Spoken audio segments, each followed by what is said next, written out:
Welcome to Saanvi classes. Saanvi classes में आपका स्वागत है, बहुत स्वागत है। Welcome welcome welcome classes. आज हम पढ़ेंगे क्लास 9th का चैप्टर 6 ऊतक टिश्यूज। उसके कुछ मल्टी चॉइस क्वेश्चन को करने का हम लोग प्रयास करेंगे। पहला क्वेश्चन लेते हैं। एक विशेष कार्य करने वाले समान कोशिकाओं के समूह को क्या कहते हैं? अंग, अंगतंत्र, ऊतक, कोश की संरचना। तो एक विशेष कार्य करने वाली समान कोशिकाओं के समूह को हम ऊतक कहते हैं। यह ऊतक की परिभाषा है, अतः उत्तर सी ऊतक इसका सही उत्तर है। वह ऊतक जो द्वितीयक वृद्धि के लिए उत्तरदायी है, जाइलम, फ्लोएम, कैम्बियम, कार्टेक्स। तो कैम्बियम जो ऊतक होता है वह द्वितीयक वृद्धि के लिए उत्तरदायी होता है, अतः उत्तर सी कैम्बियम इसका सही उत्तर है। पौधे में फ्लोएम मुख्य उत्तरदायी है आहार वहन के लिए, अमीनो अम्ल वहन के लिए, जल वहन के लिए, ऑक्सीजन वहन के लिए। पौधे में फ्लोएम मुख्य रूप से आहार वहन के लिए उत्तरदायी होता है। फ्लोएम नलिकाएं पौधे में भोजन का जड़ से लेकर तने, पत्ती सभी जगह पर पहुंचाते हैं। पेड़ पौधों में जाइलम मुख्य रूप से जिम्मेवार है आहार वहन के लिए, अमीनो एसिड वहन के लिए, ऑक्सीजन वहन के लिए, जल वहन के लिए।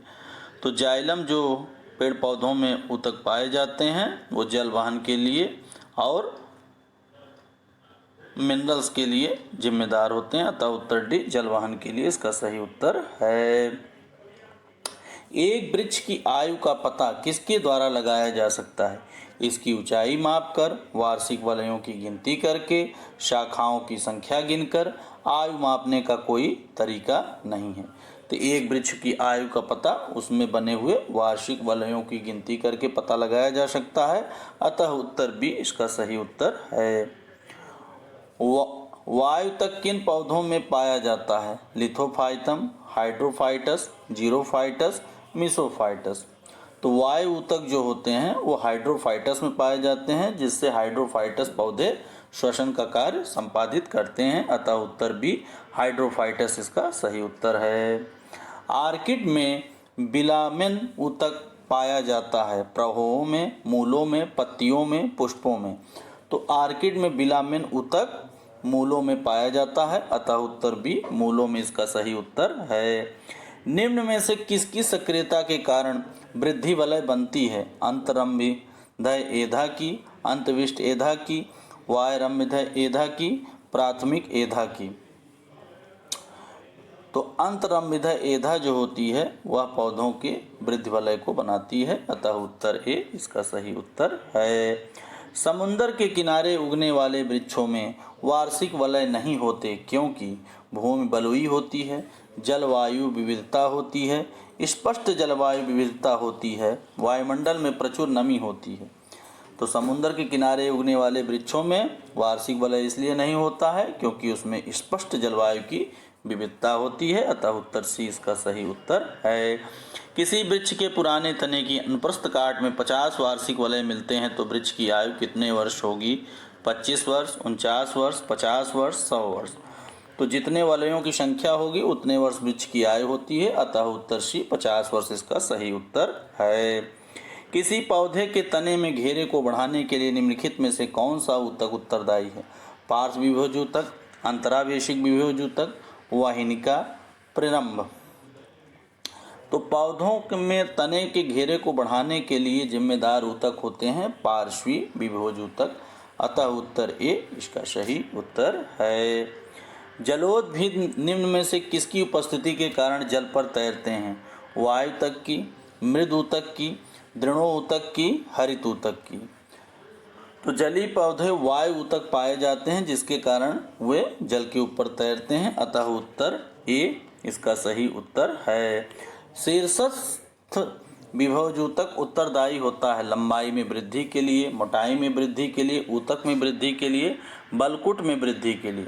तो जो शीर्षस्थ विभोज ऊतक होता है वो लंबाई में वृद्धि के लिए जिम्मेदार होता है पौधों के, अतः उत्तर ए लंबाई में वृद्धि के लिए इसका सही उत्तर है।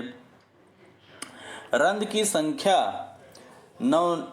निकृत होती है तथा ये धंसे से होते हैं। शमोद्भिदों में, लवणोद्भिदों में, जलोद्भिदों में, मृदंडों में। तो रंध्रों की संख्या नवयुक्ति होती, जो धंसे होते हैं वो मृदंड पौधों में होते हैं, अतः उत्तर डी इसका सही उत्तर है। शाखाओं से पत्तियां झड़ जाती हैं निम्न के कारण से: अपना जीवन काल पूर्ण करने से, वायुमंडलीय तापमान के गिरावट से, कार के बाहर विलगन परत के बन जाने से, दैनिक काल के छोटा हो जाने से। तो शाखाओं से पत्तियों का झड़ना कार के बाहर विलगन परत के बन जाने के कारण होता है, अतः पत्तियां टूटकर पौधे से अलग हो जाती हैं। उत्तर सी इसका सही उत्तर है। दैनिक काल के छोटा हो जाने विलोमेन की आवश्यकता होती है पौधे में श्वसन के लिए, ऊतकों की सुरक्षा के लिए, नमी के अवशोषण के लिए, इनमें से कोई नहीं। विलोमेन की आवश्यकता नमी के अवशोषण के लिए होता है, अतः उत्तर सी इसका सही उत्तर है। पार्श्व विभाजोतक उत्तरदायी होते हैं लंबाई में वृद्धि के लिए, मोटाई में वृद्धि के लिए, मृद ऊतकों की वृद्धि के लिए, बलकुट की वृद्धि के लिए। तो पार्श्व विभाजोतक हमारे मोटाई में वृद्धि के लिए जिम्मेदार होते हैं, अतः उत्तर बी इसका सही उत्तर है। पादपों में मेरिस्टेमी के बारे में निम्नलिखित में कौन सा कथन सही है? वह ऊतक मृत होता है और काष्ठ में परिवर्तित होते हैं। अपनी मोटी हो चुकी भित्तियों के कारण ये पादप को लचीलापन प्रदान करते हैं। ये केवल किसी वृक्ष की छाल में होता है। इन ऊतकों की कोशिकाओं के विभाजन के कारण पादपों में वृद्धि होती है। तो पादपों में मेरिस्टेमी का जो कार्य है वो वृक्षों की छाल के रूप में बाहर आना है, अतः उत्तर सी इसका सही उत्तर है। वाणिज्य मूल्य वाला कार किससे प्राप्त होता है? सीड्स देवदार से, साइकस से, फाइकस से, क्वेकर सुबेर से। तो वाणिज्य मूल्य वाला कार हमारा क्वेकर सुबेर से पाया जाता है, अतः उत्तर डी इसका सही उत्तर है। निम्नलिखित में किस एक भारतीय वैज्ञानिक ने पादपों में जल की लंबी दूरी के अभिगमन का सिद्धांत प्रस्तुत किया? जेसी बोस ने, बीरबल साहनी ने, पी माहेश्वरी ने, एन.एस. परिहार ने। तो जेसी बोस जी ने पादपों में जल की लंबी दूरी के अभिगमन के सिद्धांत को प्रस्तुत किया था, अतः उत्तर ए जेसी बोस इसका सही उत्तर है। किस प्रकार के ऊतक शरीर की सुरक्षा कवच का कार्य करते हैं? एपिथेलियम ऊतक, पेशीय ऊतक, संयोजी ऊतक, तंत्रिकीय ऊतक। तो एपिथेलियम ऊतक जो होते हैं वे हमारे शरीर के सुरक्षा कवच का कार्य करते हैं, अतः उत्तर ए इसका सही उत्तर है। निम्नलिखित में से कौन सा ऊतक घाव भरने में सहायक है? एपिथेलियम ऊतक, पेशीय ऊतक, संयोजी ऊतक, तंत्रिकीय ऊतक। तो हमारा एपिथेलियम ऊतक जो होता है वह घाव भरने में सहायक होता है, अतः उत्तर ए एपिथेलियम ऊतक इसका सही उत्तर है। निम्नलिखित में से कौन एक शरीर को गर्म रखने हेतु उत्तरदायी? श्वेत ग्रंथियां, संयोजी ऊतक, वसामय ऊतक, रोम। तो वसामय ऊतक जो होते हैं वो हमारे शरीर को गर्म रखने के लिए उत्तरदायी होते हैं, अतः उत्तर सी वसामय ऊतक इसका सही उत्तर है। मनुष्य की त्वचा सबसे मोटी होती है हथेली पर, तलवे पर, सिर पर, धड़ पर। तो मनुष्य के तलवे की त्वचा बहुत मोटी होती है, अतः उत्तर बी तलवे पर इसका सही उत्तर है। मनुष्य के शरीर में सबसे लंबी कोशिका होती है हाथ की कोशिका, पैर की कोशिका, तंत्रिका कोशिका, इनमें से कोई नहीं। तो मनुष्य के शरीर की सबसे बड़ी कोशिका तंत्रिका कोशिका होती है, अतः उत्तर से तंत्रिका कोशिका इसका सही उत्तर है। तंत्रिका ऊतक की इकाई है न्यूरॉन्स, कोशिका, एक्सान, गुच्छिका। तो तंत्रिका ऊतक की इकाई न्यूरॉन्स होते हैं, अतः उत्तर ए इसका सही उत्तर है।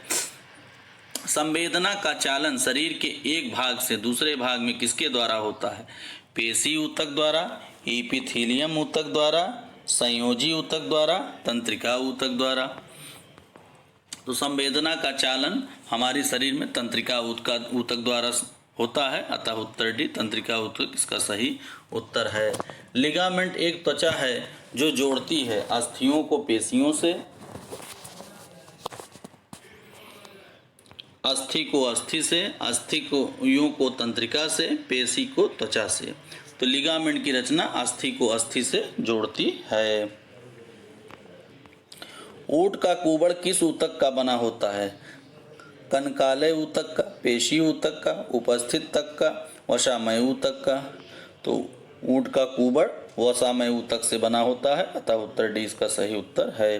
मोटापा निम्न में से किसकी अधिकता का कारण होता है? शर्करा, वसा ऊतक, सुक्रोज, ग्लूकोज। तो मोटापा हमारा वसा ऊतक की अधिकता के कारण होता है, अतः उत्तर बी वसा ऊतक इसका सही उत्तर है। निम्नलिखित में कौन सा ऊतक का उदाहरण है? मस्तिष्क, यकृत, यमाशय, रक्त। रक्त हमारा ऊतक होता है, अतः उत्तर डी इसका सही उत्तर है। मास्ट कोशिका पाई जाती है संयोजी ऊतक में, पेशी ऊतक में, तंत्रिका ऊतक में, रुधिर ऊतक में।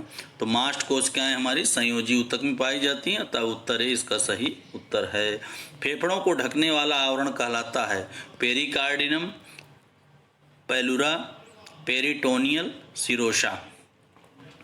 तो फेफड़ों को ढकने वाले आवरण को हम पलुरा कहते हैं, अतः उत्तर भी पलुरा इसका सही उत्तर है।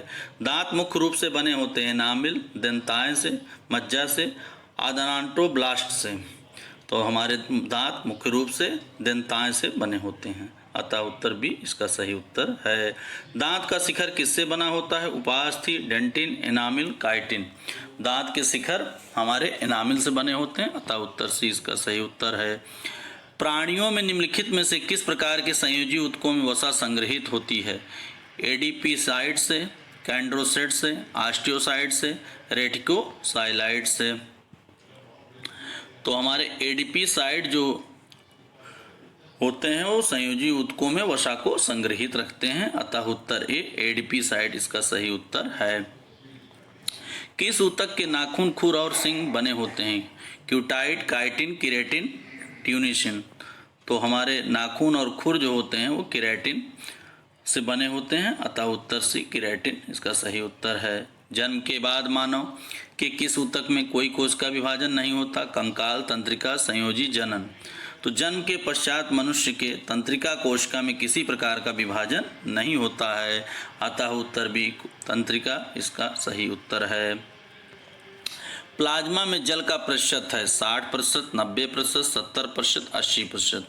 प्लाज्मा में जल का प्रतिशत 90% होता है, अतः उत्तर 20 का सही उत्तर है।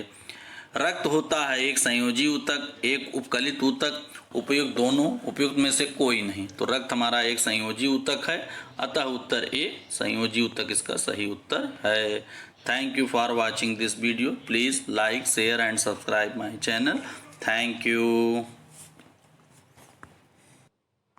Please like, share and subscribe my channel. Thank you for watching this video. Thank you.